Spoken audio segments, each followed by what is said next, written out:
grâce au compost, on va nourrir le sol, on va le stimuler la vie du sol, l'ensemencer grâce à tous les micro-organismes qu'il peut y avoir dans le compost, bactéries, champignons, vers de terre et autres. Et on va aussi pouvoir nourrir la plante et structurer le sol. Donc ça a vraiment des effets sur plein d'axes différents. Donc pour faire un compost, il faut apporter deux types de matériaux, deux ingrédients qui vont être les matériaux carbonés.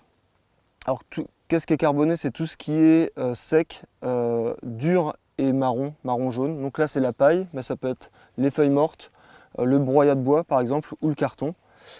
Et on va mélanger ça avec des matériaux azotés qui eux sont plutôt verts, humides, frais. Les épluchures de légumes, le fumier animal, les tongs de pelouse, tout ça c'est plutôt des matériaux azotés.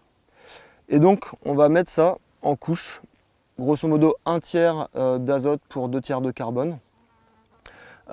Et ces couches-là vont permettre à une vie microbienne, bactéries, champignons, de se développer à l'intérieur de notre compost, de tout grignoter, digérer. Pour faire un bon compost, il faut un certain équilibre et surtout un équilibre entre l'eau et l'oxygène. Donc son compost, il ne doit pas être exposé aux grosses pluies, il ne doit pas être exposé à l'ensoleillement trop fort, ni au vent trop fort. Donc en fonction de ça, on va le protéger selon le climat local.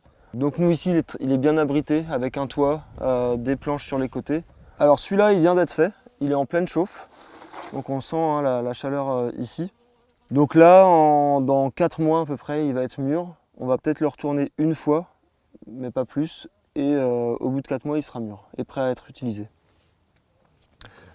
Ensuite, les composts, on peut les stocker 1 an maximum. Après ça, ils perdent de leur valeur. Pour savoir si un compost est mûr, on doit plus reconnaître les matériaux azotés qu'on a mis au départ. S'il y a encore beaucoup de vers de terre, c'est que le compost n'est pas mûr. Les vers de terre de compost sont spécifiques au compost, donc c'est des petits vers de terre plutôt rouges qui s'appellent les Essénia. Donc là, on a du compost mûr, donc il est terminé, prêt à être utilisé au jardin. Et donc là, on a une structure grumeleuse, on appelle ça souvent le couscous noir, qui va bien se tenir, retenir l'eau et aussi oxygéner nos sols. Donc sur des sols argileux, ça va être intéressant de l'utiliser pour améliorer la structure d'un sol argileux qui a souvent tendance à asphyxier les plantes et la vie du sol.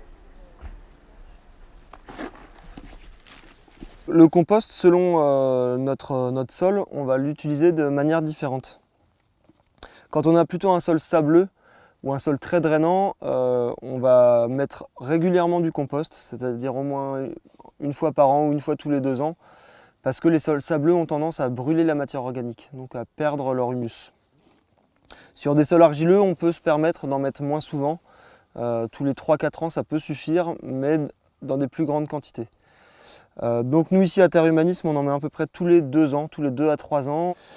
Donc on va mettre à peu près un petit centimètre de compost en surface. Donc en général on le répartit plutôt à l'automne, en hiver ou on en met aussi en début de printemps lors des repiquages de nos légumes gourmands.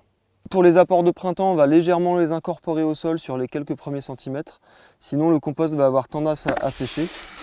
Et le compost doit toujours être recouvert de paille pour le protéger, pour protéger la vie du sol et pour pas qu'il se dessèche.